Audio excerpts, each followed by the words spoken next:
release the subatomic particles into the universe. This will help us understand the mind of the Creator.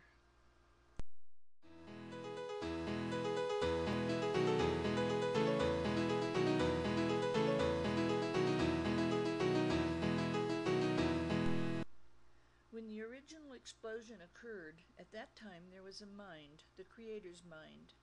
This mind was developed, remember, in the original cocoon of vacuum by the beginning vibrations and was given birth into beingness during the explosion.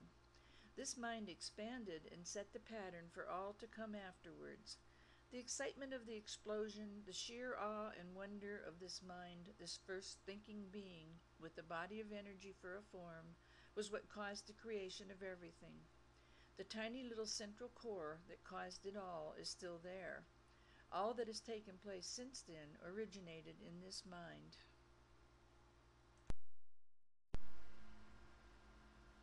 At the time of the nuclear explosion, this mind was shattered into individual particles. The material that drifted off after the Big Bang was made up of subatomic particles.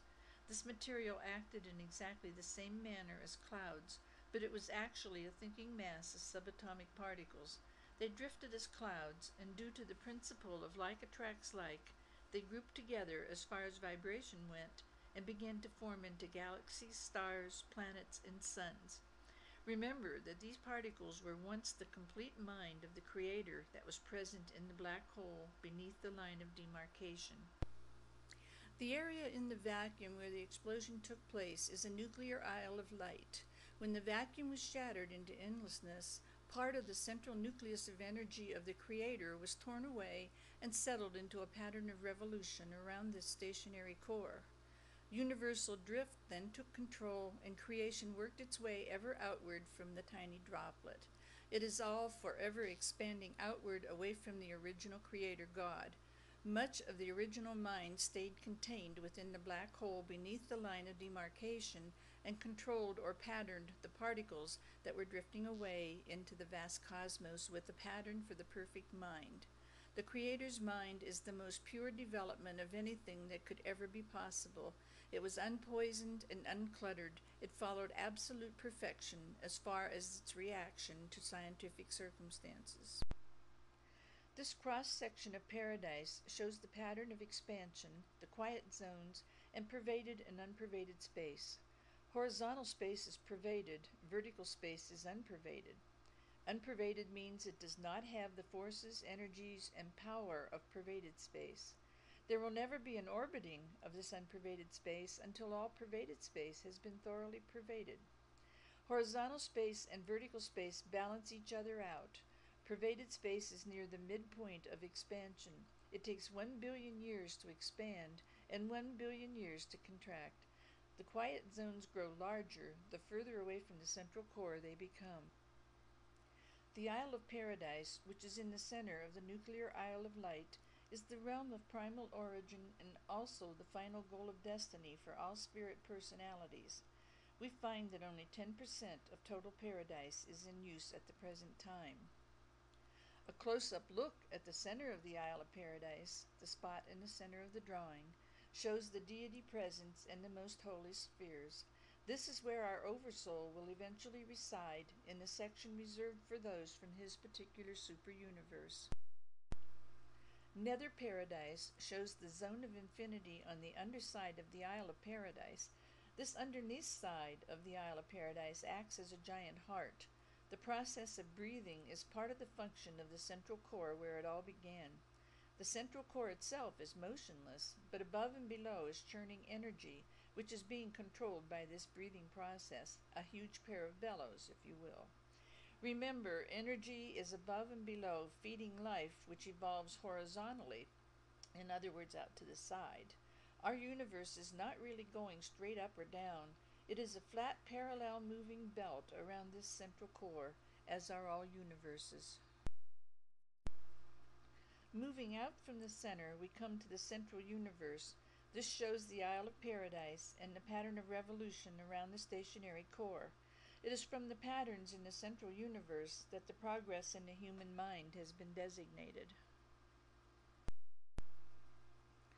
This drawing of the Master Universe with all its different worlds is an exact pattern of the growth and development of not only the large universe, but also is the pattern for the growth and development of the human mind. All creation is a repeated pattern. The four outer space levels represent our physical, emotional, mental, and spiritual bodies, starting with the fourth outer space level as our physical body and working our way into the center, our God within.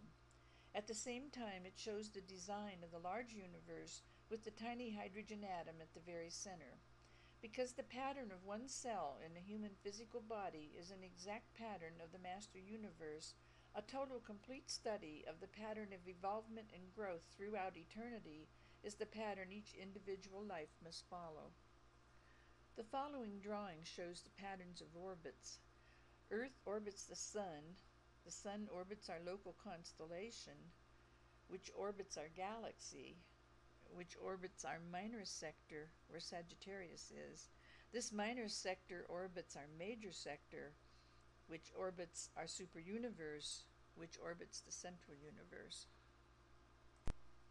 Orvonton, our seventh superuniverse, with its headquarters world of Uversa, shows our major sector, the fifth, Splandon, and gives a location of our minor sector, Ensa. Ensa, our minor sector, with its headquarters world of U minor, the third, shows the location of our local galaxy, Nebudon.